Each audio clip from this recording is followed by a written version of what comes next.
성경 말씀 이사야서 38장 18절부터 20절 말씀입니다. 18절 한 절 말씀만 봉독을 하겠습니다. 스울이 주께 감사하지 못하며 사망이 주를 찬양하지 못하며 구덩이에 들어간 자가 주의 신실을 바라지 못하되. 저는 이 본문 말씀을 가지고 산자의 감사, 이런 제목으로 잠깐 말씀을 나누겠습니다. 그 효심이 각자 도생이라는 이 드라마를 보신 분 계십니까? 효심이 동생이 자기를 따르는 아가씨로부터 아주 값비싼 시계를 선물로 받았습니다.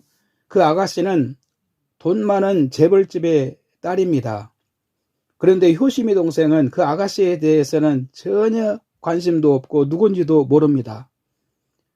그 청년에게 지금 가장 중요한 것이 무엇입니까? 자기를 따르는 그녀와 좋은 관계가 이루어지는 것입니다.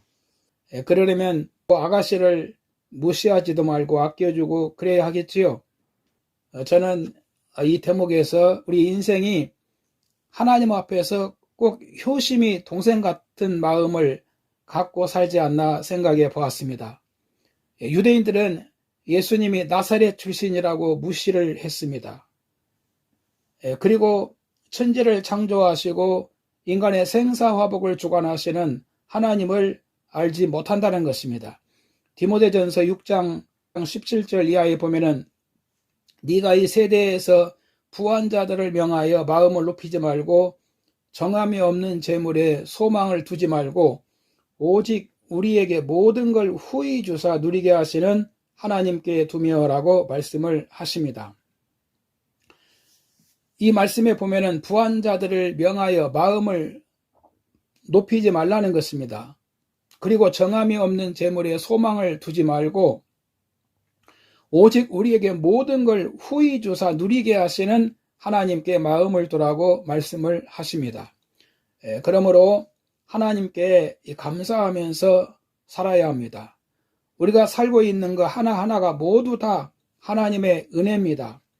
하나님을 알면 알수록, 가까이 하면 가까이 할수록 감사할 수밖에 없습니다. 오늘 본문 말씀에 나오는 히스기야 왕은 감사의 중요성을 알았습니다.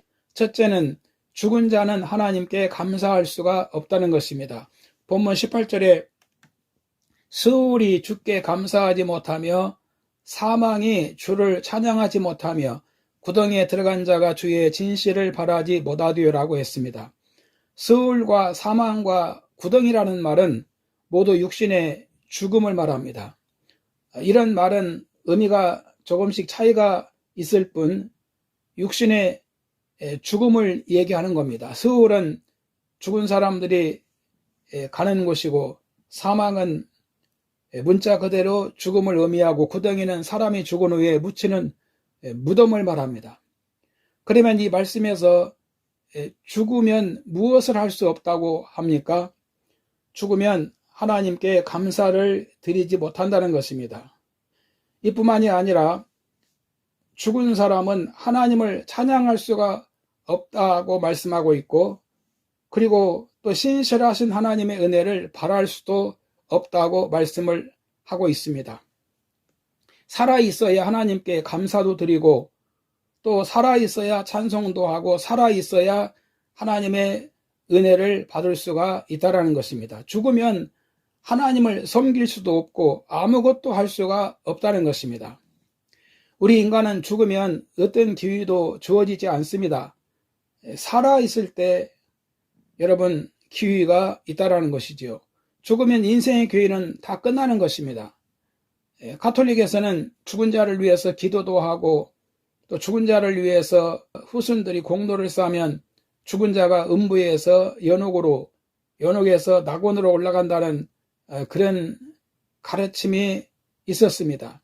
우리 장로교에서는 그런 것을 인정하지 않습니다. 살아있을 때 믿지 않으면 죽으면 기회가 없습니다. 그래서 인간이 죽으면 하나님을 섬길 수가 없다는 것입니다.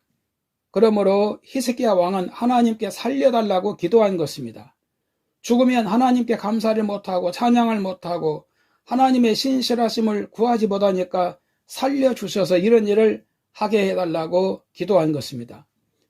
여러분, 죽은 사자보다 산 개가 낫다는 말씀이 있지요. 왜 죽은 사자보다 산 개가 낫습니까? 죽으면 아무것도 못하니까 그렇게 말하는 것입니다. 그러므로 죽으면 못하기 때문에 지금 살아있을 때 하나님께 감사하고 찬양하고 하나님의 신실하심을 구하면서 살아야 되는 겁니다. 두 번째는 산자는 하나님께 감사하면서 살아야 됩니다. 본문 19절에 보면은 오직 산자 곧 산자는 오늘 내가 하는 것과 같이 주께 감사하며 주의 신실을 아버지가 그 자녀에게 알게 하리이다라고 했습니다. 산자 곧 산자는이라고 말씀합니다. 살아있다는 것을 반복해서 강조하고 있습니다. 여러분, 내 자신이 살아있다면 우리는 지금 히스기야 왕같이 깨달음이 있어야 됩니다. 하나님께 감사하는 사람이 되어야 합니다. 하나님은 감사와 찬양을 받기 위해서 우리 인간을 지으셨습니다. 이사야서 43장 21절에 보면 이 백성은 내가 나를 위하여 지었나니 나를 찬송하게 하려 함이라. 하나님께 감사해야 복을 받습니다. 시편 150편 1절 이하에도 보면은 할렐루야 그의 성소에서 하나님을 찬양하며 그의 권능의 궁창에서 그를 찬양할지어다. 그의 능하신 행동을 찬양하며 그의 지극히 위대하심을 찬양할지어다. 나팔소리로 찬양하며 비파와 수금으로 찬양할지어다. 소고치며 춤추어 찬양하며 현악과 퉁소로 찬양할지어다. 큰 소리 나는 제금으로 찬양하며 높은 소리 나는 제금으로 찬양할지어다. 호흡이 있는 자마다 여호와를 찬양할지어다. 할렐루야. 만물이 하나님을 찬양해야 됩니다. 어느 장소에 있든지 하나님을 찬양해야 됩니다. 살아있는 사람은 호흡이 있는 분은 여호와를 찬양해야 한다는 것입니다. 죽어있는 것은 하나님께 감사할 수도 없고 찬양할 수도 없습니다. 여러분, 우리가 살아있다면 하나님의 자녀라면 은혜 받았다면 늘 하나님께 감사해야 되고 찬양해야 되고 그리고 하나님을 의지하면서 그 은혜를 구해야 되는 겁니다. 골로새서 2장 6절에 보면 예수님을 주로 받았으면 그 안에 뿌리를 내리고 그 안에 세움을 입고 들은 바 교훈에 굳게 서서 감사함을 넘치게 하라라고 말씀을 하셨습니다. 세 번째는 그래서 우리는 범사에 감사하며 사시기를 바랍니다. 한 해를 돌아보면서 지금까지 지내온 것을 감사하십시다. 또한 잘된 일도 감사하고 또 어려웠던 일도 감사하고 좋았던 일도 감사하고 좋지 않은 일도 여러분 감사하십시다. 범사에 감사하십시다.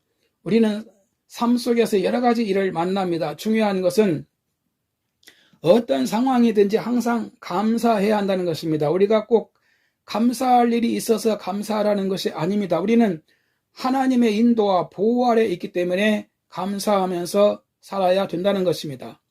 좋은 일이 있어서 감사하는 것은 누구나 감사할 수 있습니다. 그런데 괴로움이 있어도 감사하는 마음으로 살아야 됩니다.